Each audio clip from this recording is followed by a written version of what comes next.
네, 오늘 말씀 보겠습니다.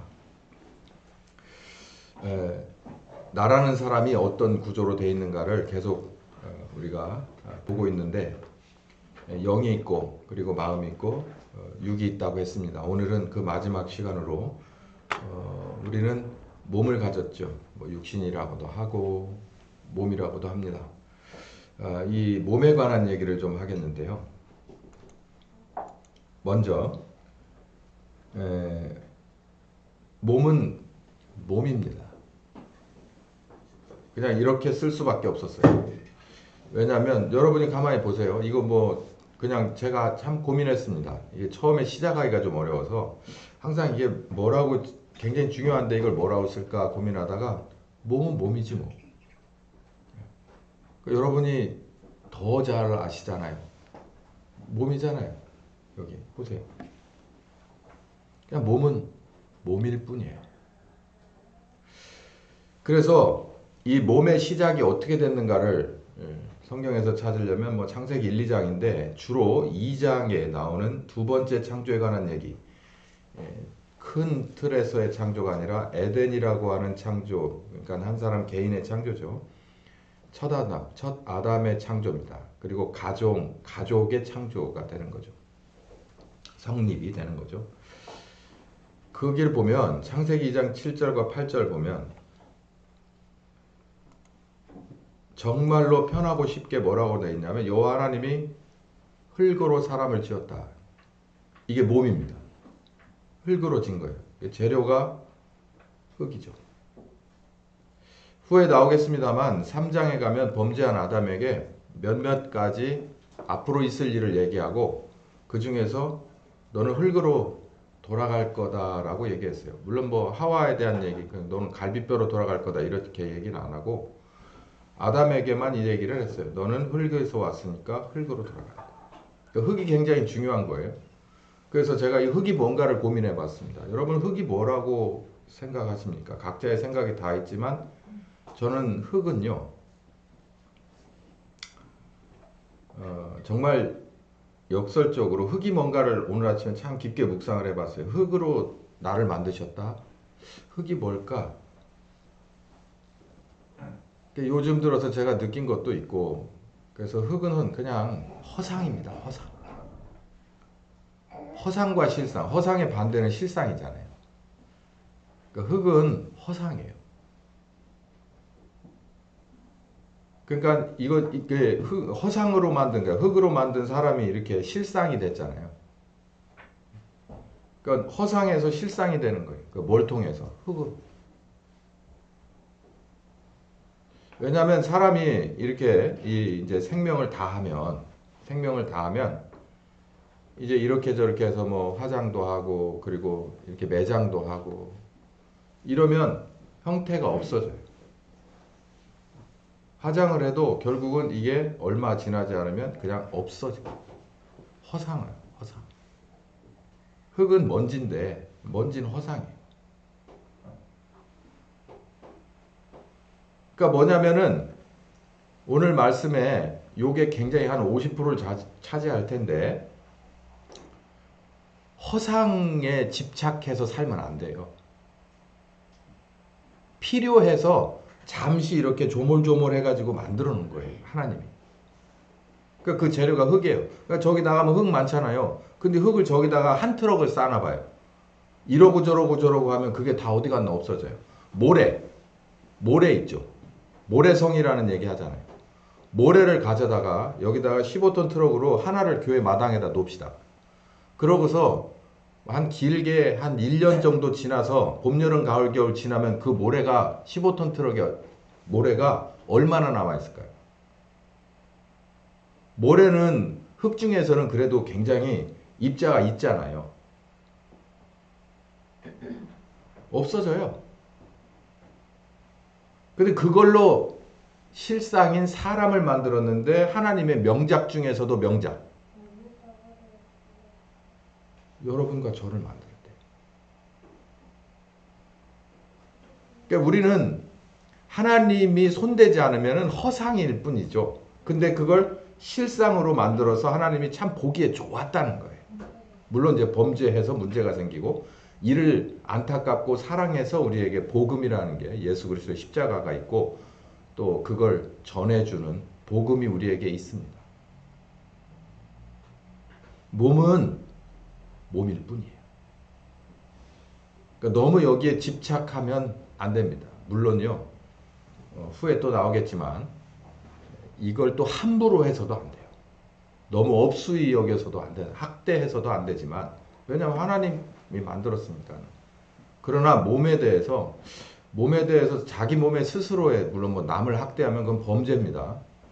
자기 몸에 대해서 너무 이건 뭐 말도 안 되게 학대를 하는 사람은 요즘 뭐 1000명 중에 1명이나 있을까 말까 아니니까 그건 사실 근데 미리 제가 말씀드리는데 몸을 학대하는 것은 그것 또한 하나님 앞에 올바른 일은 아니지만 대부분의 999.9%가 자기 몸을 하나님보다도 끔찍하게 생각을 하면 그건 안 된다는 거예요.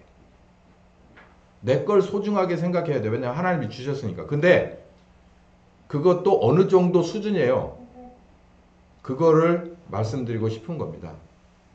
여호와 하나님이 흙으로 사람을 지으시고 더 중요한 생기를 불어넣어 주셔서 생영이 됐다. 어떤 게 중요하냐? 영이 중요하다는 거예요. 몸은 허상에서 실상으로 흙이라고 하는 재료를 가지고 조물조물 해가지고 만들어놨는데 영은 재료가 뭐라고요? 하나님이에요. 그렇기 때문에 영을 소중하게 생각해야 돼요. 우선순위가 영이라고, 우선순위가 영. 그래서 하나님의 아들이 십자가에 죽은 것도 우리들의 영의 거듭남 때문에 죽으신 거죠. 그렇다고 몸을 함부로 할 수 없기 때문에 우리 몸도 좀 알아야 되고, 이렇게 몸을 만들어서 인간은 사회적 동물이라고 어떤 철학자가 말했는데 굳이 그걸 인용하지 않더라도 에덴이라고 하는 이 사회, 기본 사회, 그런 울타리 안에다가 집어 넣어 주셨다는 거예요. 사람은 하나님이 흙으로 만드셨죠. 아까 말씀드린 대로 이제 조금 더 나가면 이제 하나님이 사람에게 먹을 것을 알려주셨어요. 그러니까 먹고 먹지 말고를 알려주셨다는 거예요. 자, 흙으로 사람을 만들었어요. 허상으로 실상을 만들어 놓고 규칙을 정했어요. 이건 먹어, 이건 먹지 마. 그러니까 여러분도 이걸 아셔야 됩니다. 여기 보면 여호와 하나님이 그 사람에게 명하여 동산 각종 나무 실과, 여기 동산 각종 나무 실과는 가로 열고 생명나무입니다. 이 장을 잘 읽어보면 나무가 여러 그루가 있어요. 그런데 두 종류예요. 하나는 생명나무, 생명을 주는 나무, 그리고 하나는 선악을 알게 하는 나무. 근데 여기서 모든 나무의 실과는 먹으라고 한 것은 생명나무 쪽은 다 먹고 선악을 알게 하는 나무, 그건 먹지 말아라 라고 한 거예요. 그러니까 먹을 것과 먹지 말 것을 가르쳐 준 거예요. 여기 여러분 애들 잔뜩 하네요. 얘네들한테 맨날 가르쳐 주는 게 뭐예요? 먹을 것, 먹지 말 것. 저만 할 때 입에다 넣지 말 것, 넣을 것. 그러면 넣지 말아라 라고 하는 거는 더 잘 넣어요. 신기해요. 한번 해보세요. 이 바닥에다가 별걸 다 깔아놓고 애들 먹어야 될 것을 막 더 많이 깔아놓고 먹지 말아야 될 거 하나를 딱 갖다 던져봐. 숨겨놔봐요. 뭐 갖다가 용케도 가서 입에다 집어넣어요. 그렇지 않아요? 우리 집 애 중에서 어느 애 하나는 꼭 코딱지 떼어서 손에서 이렇게 엄마가 지혜 있으면 경색을 해가지고 막 코딱지 먹지 말기를 바랍니다. 예, 그렇죠. 기억이 다 있는 거 보니까 수상합니다. 하나님이 먹어야 될 것과 먹지 말아야 될 것을 가르쳐 주셨어요. 이거 잊어버리면 안 되죠. 창세기 2장 24절에 또 결혼에 관한 얘기를 하셨어요. 요건 뭐 나중에 뭐 결혼 세미나 때 해야 될 문제니까 좀 아껴두고, 어쨌든 흙으로 만들고, 그리고 먹어야 될 것과 먹지 말아야 될 것, 그리고 남자와 여자가 하나 돼서 결혼하라. 문제가 발생한 창세기 3장입니다. 이제 범죄에서 먹지 말아야 될 것을 어겼어요. 그래서 어기고 나서 문제가 생겨서 하나님 앞에 소환돼서 가서 이제 해법을 찾는 거예요. 이 문제에 대해서 해법을 찾는데 15절부터 3장 15절부터 16, 17, 18, 19, 20절까지 이제 이런 얘기가 쭉 나와서 해법인데 결국은 최종적인 해법은 15절이고 16절은 이제 일종의 이 삶의 변화될 것을 알려주는데 하와에게는 16절에 잉태의 수고 이런 거는 잘 기억해 두면 좋겠어요. 이거는 하나님이 여러분의 성별을 주고 뭐 요즘 성별에 대한 혼란이 있는데 그거는 세상 사람들 얘기고요. 우리는 하나님이 우리에게 성별을 주셨어요. 여러분 성별 선택했어요? 아니잖아요. 하나님이 직권으로 주신 거예요. 그걸 어떻게 바꿉니까? 말도 안 되는 거고. 하나님이 하와에게 이런 잘못을 했을 때 첫 번째는 잉태의 수고를 주고 그리고 해산의 고통을 주고 그리고 남편을 사모하라는 거예요. 이건 다른 말로 하면 남편을 순종하라는 얘기입니다. 사모라는 얘기는 이렇게 다른 말로 번역을 해보면 우리 지금 알아듣기 쉽게는 남편에게 순종하라라는 얘기가 돼요.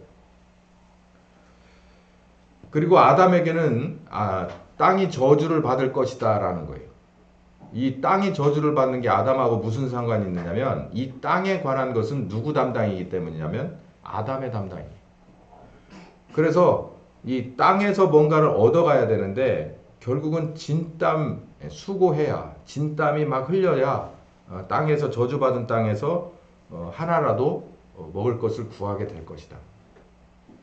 제가 그래서 그런 말씀도 드렸죠. 만약 아담과 하와가 범죄하지 않았다면 사람은 이렇게까지 수고하면서 얻지 않았을 것이다 라는 거죠. 그리고 아내를 다스릴 것이다. 이것도 이제 가정 얘기할 때 이렇게 얘기하면 좋겠습니다만 남편에게 순종하라 라고 하는 이걸로 번역을 다시 바꿔봤죠. 근데 이 아담에게 준 아내를 다스려라 그러니까 음매기사라라고 할 건 아니고요. 뭐 에베소서나 기타 바울서신을 보면 아내를 다스리는 방법이 채찍과 매로 하는 게 아니에요. 채찍과 매로 다스려요? 그러니까 그 말이 채찍과 매지 그냥 이 다스린다는 게 윗사람이 아랫사람으로 다스리는 무슨 뭐 조선시대 다스리는 아닙니다. 성경은 뭐라고 말하냐면 예수님이 교회를 사랑한 것처럼 그래서 죽으셨잖아요. 그것처럼 남편은 아내를 사랑하라는 거예요. 목숨 걸으라는 거예요. 목숨을. 그러니까 그렇게 사랑하는 남편에게 누가 순종하지 않겠느냐. 성경은 그렇게 풀어가거든요. 근데 우리는 그거를 이게 번역도 문제가 좀 있고 그리고 우리가 원하는 자의는 그게 아니잖아요. 나중심이기 때문에 성경에 보면 남편에게 순종하라고 했잖아. 그럼 아내를 목숨 걸고 사랑해? 그건 또 다른 얘기죠. 어쨌든 성경은 아내에게 남편에게 순종하라고 가르쳤고 명령을 하셨어요. 그리고 남편에게 진땀 나가면서 일하고 그리고 아내를 목숨 걸고 사랑하라고 가르쳤어요. 그리고 흙으로 돌아가라. 아까 말씀드린 대로 아담에게. 가만히 보면 여기서 결론이 하나 있어요. 죽도록 수고하고 죽도록 사랑하고 그리고 뭐해라. 진짜로 죽어라. 야, 이 참 그러면은 내가 누릴 거는 뭐냐 이런 생각도 들겠죠. 근데 이렇게 살다 가신 분이 있네요. 누굴까요? 예수님이죠. 죽도록 진땀 나고 그리고 죽도록 사랑하고 진짜 십자가에 죽었어요. 그러니까 두 번째 아담이신 마지막 아담이신 예수님을 우리는 따라가는 삶이 돼야 돼요. 특히 누가? 아담이. 가족의 권위는 물론 뭐 성별을 따질 필요는 없겠습니다만 먼저 은혜를 받은 사람은 그 집의 아담이라 보고 저는 그게 다 남자들이었으면 좋겠지만 여자들이 먼저 될 수도 있습니다. 뭐 그건 누가 먼저랄 것 없이 내가 아담의 위치다라고 한다면 이렇게 해야 돼요. 그리고 결국은 누구도 그 공을 인정하지 않아주고 그냥 세상에서 그냥 그렇게 가는 거예요. 근데 이렇게 하는 것이 하나님의 뜻이에요.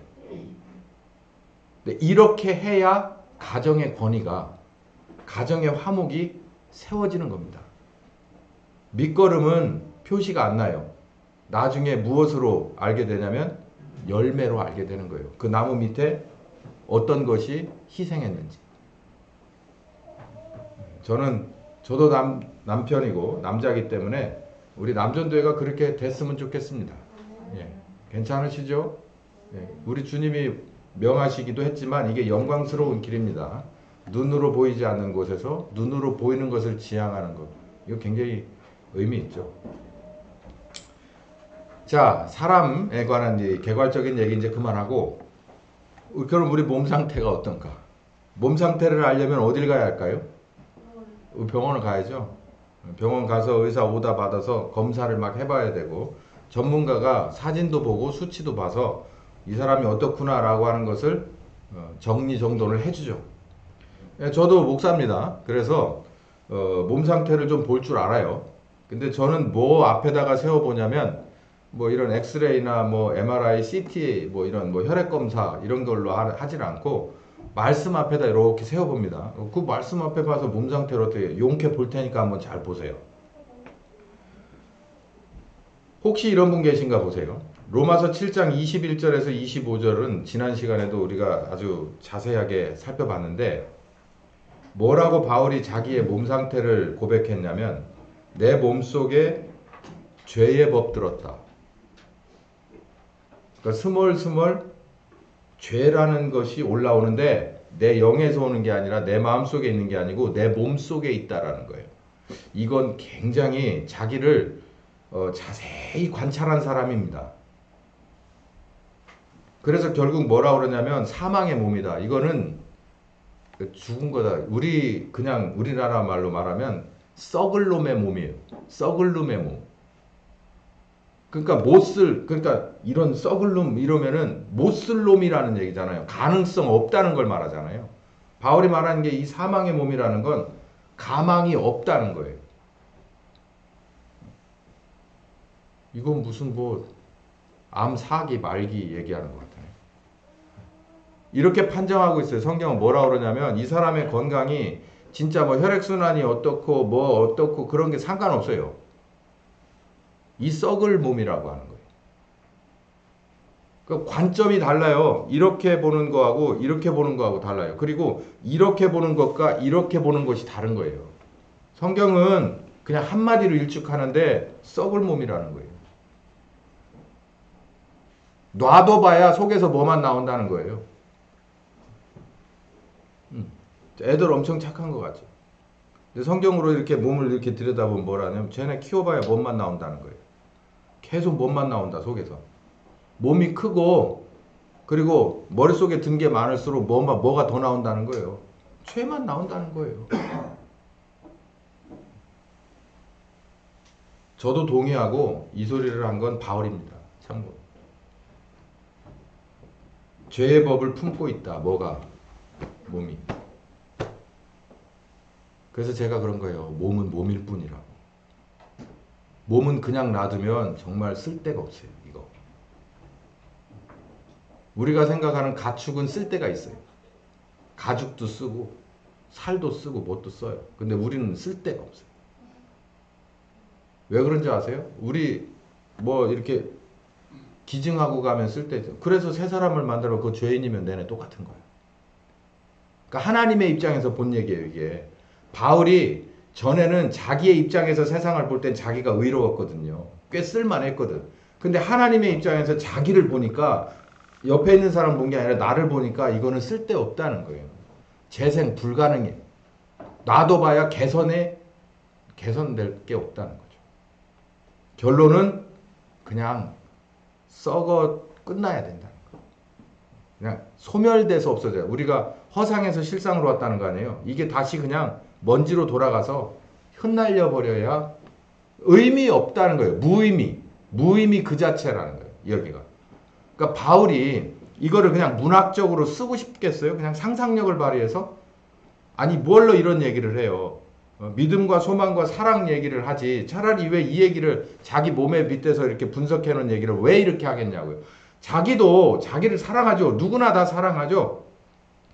그래서 이걸 어떻게든 고쳐보려고, 이걸 어떻게든 개선해 보려고, 이걸 어떻게든 좋은 거가 0.1이라도 있으면 그거를 최대한 없다는 거예요. 그래서 몸은 그냥 몸일 뿐이야. 로마서 1장 26절에서 32절까지는 지난주에 이거 다 읽었죠. 이거 한번 읽어보세요. 결론은 뭐냐면은 사형에 해당하는 범죄. 그냥 조금 더 상황이 악화되고 범죄할 수밖에 없는 상황으로 가고, 그리고 이유와 동기가 있으면 결국은 누구라도 다 똑같은 결과예요. 어떤 아주 심각한 범죄. 이 사람은 심각한 범죄인으로 그렇게 진화해서 끝에 이른 거고, 어떤 사람은 1단계 진화해서 2단계 진화 과정에 있는 거고, 3단계, 4단계 이 정도에서 왔다 갔다 하는 거예요. 근데 하나님이 볼 때는 이거 통틀어서 시간 문제지만 전부 다 죄인. 이 바울이 그렇게 자기를 분석했어요. 사형에 해당한다. 개선 불가. 어떻게 할 거냐. 이제 제가 이제 여기서 정리를 했는데, 이렇게 해서 정리를 다시 해보는 건 이제 다음 시간부터는 이 얘기를 이렇게 써서 할 이유는 없을 것 같아서 제가 한번 써봤습니다. 어떻게 할까? 영을 어떻게 할래? 범죄한 영. 범죄한 영은 죽은 겁니다. 살아있는 게 아니에요. 엄밀히 말하면 영이 거듭나지 못한 영은 100% 누가 지배해요? 사탄이 지배해요. 깜짝 놀라시는 게 아니라 어두워지는데 표정이. 근데 진짜 그래요. 근데 그걸 뭐가 커버하고 있냐면 그 사람의 양심, 그 사람의 지성, 그 사람의 이성, 도덕성, 이런 걸 가지고 포장하고 있을 뿐이에요. 그 범죄한 영은 그 아예 필요가 없습니다. 그래서 아버지 하나님의 은혜 주심으로 이런 거는 외워두셔도 좋아요. 그래야 여러분이 성경을 보실 때 제가 이렇게 해서 만들어 놓은 문장이 잘 풀어보면 이게 성경을 보는 관점에 있어서 틀을 제공할 거예요. 아버지 하나님의 은혜 주심으로, 어떤 은혜? 아들 하나님의 십자가 대속의 공로와 효과라고 하는 은혜를 손에 쥐고 있어요. 아들이 십자가를 졌어요. 그리고 이 모든 것을 누구에게 돌렸냐면 아버지에게. 하라고 한 거 다 했어요, 아버지. 그러고서 핏값을 줬다고. 그러니까 그 핏값을 딱 잡고 원하는 사람에게 은혜로 주는 거예요. 공짜로. 그걸 누가 하신다고요? 아버지가. 그러니 아버지가 지금 아들을 계속 높이는 시대죠. 세 번째, 내가 내 죄를 회개하고 복음을 믿으면 그 은혜가 오는 거.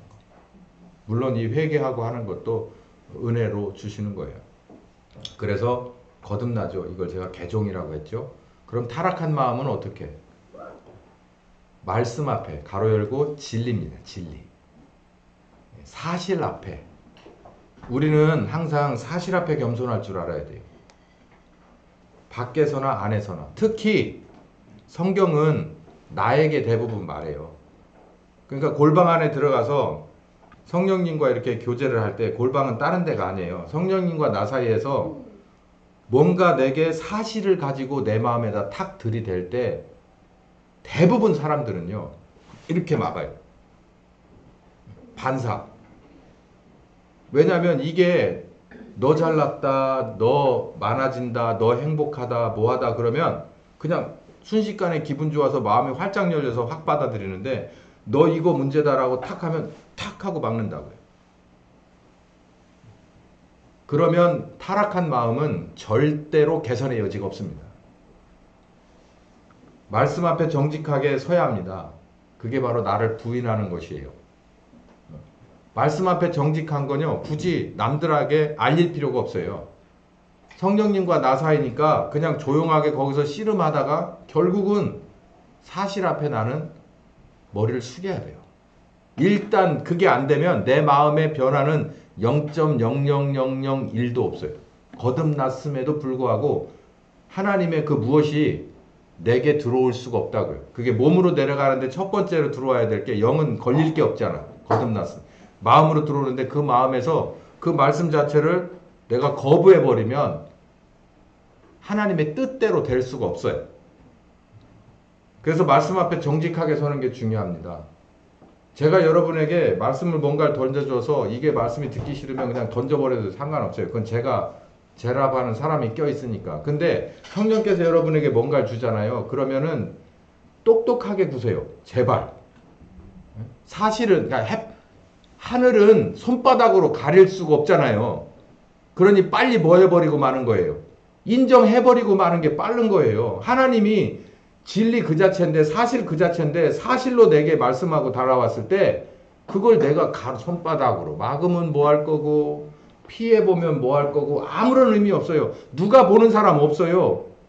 그 말씀이 맞아요 라고 하는데 그렇게 어려울 필요가 없어요. 여러분은 아예 습관이 돼야 돼요. 말씀이 내게 딱 오셔서 그러면은 그냥 무조건 머리 숙여버리면 끝나는 거예요. 그냥 제 말로 그냥 마음의 무릎을 꿇어버리면 그러는 거예요. 납작 엎드려버리면 끝나는 거예요. 아니 어린아이가 엄마한테 와서 납작 엎드리는 게 뭐가 그렇게 힘듭니까? 우린 그런 사람 돼야겠죠. 그리고 두 번째는 이제는 순순히 내 십자가를 지는 거예요. 약을 먹어야 낫지 그러면은 약 먹자 그러면 싫은데 그래도 약을 먹어야 낫을 것 같으면 맞다고 와야 돼요. 그러면 뭘 먹어야 돼요 진짜? 약을 먹어야 돼요. 약을 먹어야 돼요. 약을 먹어야 돼요. 약을 안 먹으면 어떻게 돼야 돼요? 주사를 맞아야 돼요. 주사도 안 맞는다고 하면은 뭐 해야 돼요? 이제는 입원해야 돼요. 입원하면 심각해져요. 어떻게 될지 몰라. 해법이 있었잖아요. 약을 먹어. 약 먹자 그러면은 네 그러고 와서 약을 먹으면 됐잖아요. 성령님도 여러분한테 이게 필요하다 그러면 너 이렇게 이게 사실이야. 이게 말씀이야. 라고 이게 맞는 거야. 라고 하면 그냥 네 하면 되는 거예요. 물론 그게 이제 내 십자가로 다가와서 행동으로 옮겨져야 될 때는 조금 어려운 게 있어요. 근데 도와줘요. 성령께서 도와줘요. 살리려고 도와줘요. 그 고비 넘어가게 하려고 도와줘요. 약 먹어라 그러고 막 이따만한 막 알맹이 약을 그냥 봉지로 던져주지 않아요. 애기면 애기일수록 줘요. 순순히 내 십자가를 져요. 죽는 게 아니고 살리려고 그래요. 살리려고 약을 줘요. 살리려고 십자가를 줘요. 성령께서 우리를 도와요. 애기들이 약 안 먹으면 설탕 좀 섞어서 주세요. 그래요. 그러면 설탕 좀 섞어서 줘요. 그러면은 또 잘 먹어요. 이제 좀 컸으면은 이제 알약을 이렇게 조금 부셔서 주고 그냥 설탕 주지 말고 주세요. 이제 컸으니까 이제 알약 먹으라고 하세요. 아 이제 그럼 이만큼 컸어요. 우리가 지기 힘든 십자가는 압니다. 하나님도. 야가 이 십자가 너무 무거워. 말씀이 있잖아요. 내가 질만한 것만 준다니까요. 시험을 주는데 얘는 이거 시험에 이거 들렸다가는 죽는다. 그럼 그건 안 준다고요. 질 수 있을 것만 줍니다. 성령께서 또 도와도 줘요.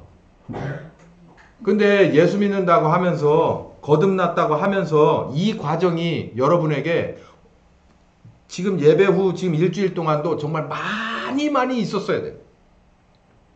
그래야 여러분이 살집이 커가죠. 성장하죠. 이게 없으면은 거의 빈사 상태예요. 그냥 호흡기 꽂아놓은 거나 마찬가지예요.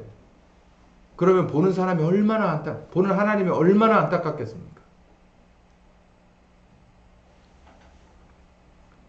말씀 앞에 정직하게 서기, 그리고 내 십자가를 성령님과 도움닫기 해서 지고 뚫어내기.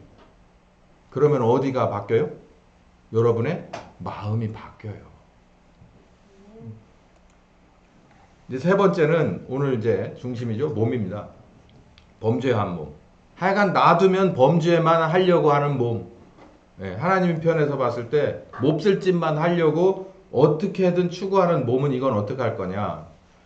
하나님의 영감으로 우리에게 영을 통해서 주시는 영감 가르침과 명령을 마음의 깨달음으로 내 십자가, 자기를 부인하고 내 십자가를 져서 마음의 깨달음으로, 세 번째는 따라서 합시다. 순종. 그리고 복종. 순종과 복종. 이거는 제가 문신을 좋아하진 않지만 여기다 써도 좋을 것 같아요. 순종과 복종. 몸에다가 새겨도 좋을 것 같아요. 혹시 문신하실 생각 있으면 요거 하세요. 순종과 복종. 안 하셔도 되는데 그만큼 어디다 새기라는 거예요. 몸에 새기라는 거예요. 몸은 뭐라고요? 오늘 첫 번째 키워드가 뭐였죠? 몸은 뭐다? 몸일 뿐이에요. 몸은 몸일 뿐이야. 그건 뭘로 다스려야 돼요? 영으로 주시는 영감과 마음의 자기 부인과 십자가 지는 아멘과, 그리고 몸은 뭐예요? 순종과, 안 되면 뭐? 복종을 시켜야 돼요. 복종. 그러면 어떻게 되냐? 이 죽은 몸이, 썩은 몸이 무엇을 꿈꿔요? 부활을 꿈꿔요. 부활을. 개혁. 개종, 개혁, 개조, 개혁. 몸은 개혁됩니다. 아픈 몸은 치료된다고 하죠. 병든 마음은 치유된다고 합니다. 그럼 우리들의 몸은 어떻게 될까요? 신령한 몸으로 부활하게 되는 거예요. 자, 이 얘기를 좀 자세히 살펴볼 겁니다.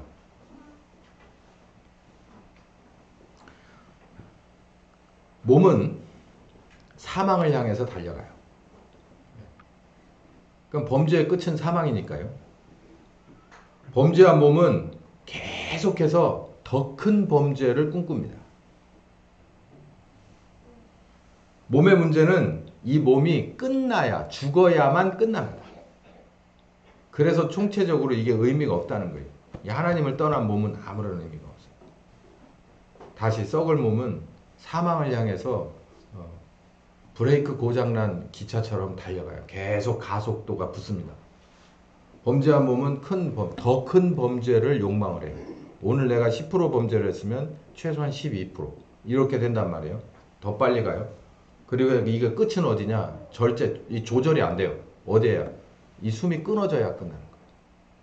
이런 심각한 문제. 이 상태로 그냥 내버려 두면 하나님의 뜻대로 되는 게 아니라 사탄의 뜻대로 결론됩니다. 그게 로마서 1장 하반부에 나오는 얘기예요.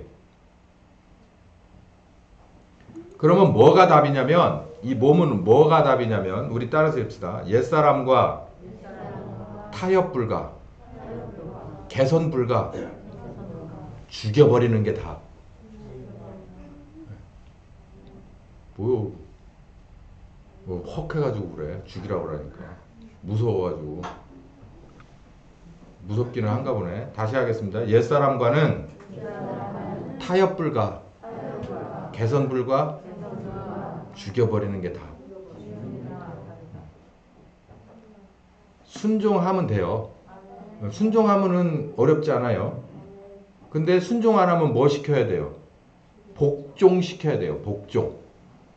복종시키려면 뭐 해야 되냐면 죽여야 돼. 그렇지 않으면 이 몸은 어떻게 만들 수가 없어요.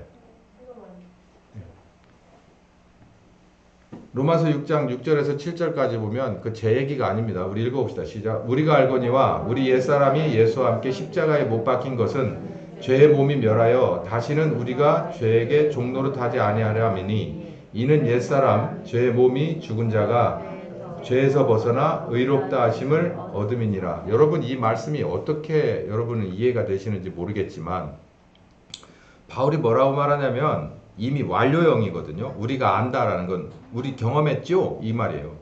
우리 옛사람이, 그러니까 거듭나기 전에 사람이 예수와 함께 십자가에 못 박혔다. 언제 그랬는데? 언제? 아니, 언제 십자가에 못 박혔어요, 여러분이? 여러분의 옛사람이, 더군다나 새 사람도 아니고 옛사람이 십자가에 언제 못 박혔냐고. 회개 한 번 하고 딱 그냥 십자가에 못 박히고 끝나는 건 아니죠. 회개는 자기가 잘못했다는 걸 알았을 때 회개가 나오는 거죠. 여기 보니까 옛사람이 십자가와 함께 못 박혔다는 얘기인데 바울 서신에 이런 얘기가 수십 군데도 더 나옵니다. 우리가 예수와 함께 십자가에 못 박혔다는 얘기가. 근데 가만히 생각해 보니까 우리가 진짜 캉캉캉 못을 박혔다는 게 아니라 십자가에 못 박혔다는 건 죽었다는 얘기거든요. 그렇게 했냐고 진짜. 그 여기 보면 옛사람을 죽였다라는 거예요. 그러면 누가 죽였을까? 내가 죽였을까? 아니면은 누군가가 십자가에다 죽였다는 얘기인데 내가 스스로 죽였나? 아니면 하나님이 죽였나? 이제 이런 것도 좀 생각을 해볼 필요가 있어요. 로마서가 이게 원리를 알면 어렵지 않은데요. 굉장히 중요한데 이게 말씀을 보면요. 굉장히 이해하기가 어려워요. 그래서 좋은 게 좋은 거다. 그래가지고 어쨌든 우리는 구원받았어. 이렇게 믿음으로 구원받아. 요것만 생각을 해요. 그렇지 않아요. 여기 보니까 그래요. 옛사람이 십자가에 못 박혀 이미 완료형인데 내가 그런 적이 없다니까. 옛사람이 십자가에 못 박혀서 죽은 적이 없어요. 여기는 있다고 돼 있는데 그럼 나는 아직 안 됐다는 얘기잖아요. 이거. 회개했을 때가 옛사람이 죽었어요? 물침례 받으면 옛사람이 죽어요? 이거 똑바로 가르치고 똑바로 알아야 됩니다. 우리는 대부분 초대절 이상은 다 졸업한 사람들이잖아요. 이거 헬라어도 아니잖아요. 이거 독일어도 아니잖아요. 뭐 그 흔한 영어도 아니잖아. 이거 한국말이잖아요. 그런데도 우리가 십자가에 못 박혀 죽는 그 끔찍한 내가 죽어야 된다는 이런 이 부정적인 얘기는 해주지도 않고 들으려고도 안 하고 자기가 찾아보려고도 안 해요. 여긴 뭐라고 말하냐면 옛사람은 죽이는 게 답이라는 거예요. 누구와 함께? 예수님이 십자가에 달려 죽은 거. 그러니까 이거를 믿음으로 내가 죽었다고? 그러면 증명해봐. 옛사람이 죽은 걸 증명을 해보란 말이야. 이따가 우리 2부 예배 시간에 이 로마서 6장을 전체를 볼 겁니다. 언제나 그렇듯이 2부 예배 진짜 결론이 나와요. 옛사람 여러분 다 죽여버릴 수 있습니다. 뭐 괜히 따라서 나는 죽일 수 있어 이렇게 하면은 또 악마의 편집 나오니까 그런 얘기는 하지 말고 옛사람을 죽일 수 있는 방법이 성경에 있어요. 있다니까요. 그렇지 않으면 옛사람이 절대로 어떻게 하는 것을 멈추지 않는다? 사망으로 함께 달려가는 것, 더 큰 범죄를 욕망하는 것, 그리고 숨이 떨어지는 그 순간까지 하나님의 뜻대로 되지 못하는 열매들만 가득 나오는, 거듭났어도 소용없어요. 몸은 몸이니까. 거듭난 건 영이지 개조 안 된 마음은 어떡할 거며, 타락한 마음 그대로 있는 건 어떡할 거며. 아니 그러니까 영이 거듭났으면 계속해서 물이 흘러내려와 가지고 여기까지 거룩해지냐 말이에요. 근데 제가 여지까지 신앙생활 한 결과 절대 자연스럽게 낙차에 의해서, 중력에 의해서 거듭난 영이 마음으로 오고 몸으로 내려가지는 절대 않습니다. 그거하고 그거는 중력하고는 달라요. 그러니까 쉽게 말해서 예수 믿은 지 오래된 연조라고 하잖아요. 경력, 직함, 의미 없습니다. 이대로 그냥 놔두면 이런 결과가 나요. 옛사람 이거 처치를 해야 되는데 이 암덩어리 이거 언제까지 끌고 다니냐는 거죠. 이거 처치해야 된다는데 바울은 정말 했던 거예요. 우리가 알거니와 바울과 이 편지를 읽는 우리는 경험했잖아요 라고 하면서, 그러니까 우리는 의의 병기로 하나님 앞에 드려서 올바른 신자의 삶을 살아야 합니다 라고 하는 게 6장 얘기고, 6장은 사실상 더 뒤로 갔어야 되죠. 7장이 이제 죄 때문에 고민하는 자기 마음을 아주 이렇게 폭로하는 장면이에요. 그리고 8장에서 성령님과 함께하는 해법이 나오고, 사실상은 이게 어디로 가야 하냐면 9장으로 가야 돼요. 그래야 과거형이 맞는 건데, 어쨌든 이렇게 해서 앞뒤가 좀 틀린 것 같지만 그래도 그건 우리가 이해해야죠. 옛사람, 이 죄의 몸, 특히 이 죄의 몸 미련 없이 죽여야 돼요. 미련 없이. 어떻게? 이게 문제입니다. 어떻게? 자살. 스스로. 오늘 오후에 요 재밌는 중요한 얘기가 오후에 나올 테니까 오늘 식사 잘 하시고, 여전도회 원래 잘 하시고, 그리고 그대로 내려오셔서 옛사람을 처치해버리는 방법을 우리 성경과 함께 찾아보도록 하겠습니다. 기도합시다. 감사하신 주님, 우리를 위해서 예수님이 정말 하나님 아버지의 뜻 따라서 자발적으로 사랑하는 마음을 품고 아버지의 말씀에 순종하고 복종하는 그런 행동으로 십자가를 지셨지만, 이 말씀을 정말 바울이 우리에게 정말 특별한 복음으로 준 로마서를 잘 읽어보니 정말 이렇게 정말로 감춰져 있는 말씀이 들어 있었습니다. 우리의 죄의 몸 그냥 놔둬서는 아무 쓸데없는, 비록 영이 거듭나고 마음이 뭔가가 바뀌었어도 이 몸은 또 별개라는 것을 이렇게 바울은 우리에게 가르쳐 줍니다. 이 몸을 어떻게 할까요? 주님, 말씀 속에서 우리에게 지혜와 지식을 주시고 정말 귀한 믿음으로 화합해서 우리 주님 원하시는 결과가 드러나게 하여 주시옵소서. 예수님의 이름으로 기도했습니다. 지금은 우리 주 예수 그리스도의 은혜와 아버지 하나님 극진하신 사랑하심과 성령님 교통하시는 역사가 이제 범죄한 죄인을 그저 소각시켜 버리시지 않고 다시 살리시려고 아들을 십자가로 보내셔서 성령님을 통해 이제 그 아들의 십자가로 말미암아 하나님이 원하시는 뜻을 다 이루시기 원하는 그대로 되기로 작정하는 한 심령과 가정과 교회 위에 함께 하시길 예수님의 이름으로 축원하옵나이다. 아멘. 네, 오전 말씀 여기까지 하겠습니다.